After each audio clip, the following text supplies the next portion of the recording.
जय माता दी। मैं सरिता गौड़ अपने YouTube चैनल पे आप लोग का स्वागत करती हूँ। जा रही हूँ माता जी की गीत सुनाने।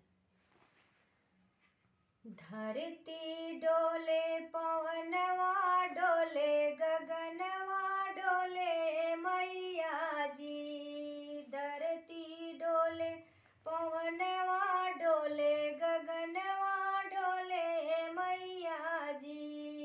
मैया दुआरे अंधा पुकारे, नयनवा दे दाए मैया जी। धरती डोले, पवनवा डोले, गगनवा डोले मैया जी। मैया दुआरे लंगड़ा पुकारे, मैया दुआरे लंगड़ा पुकारे, पैरवा दे दाए मैया जी।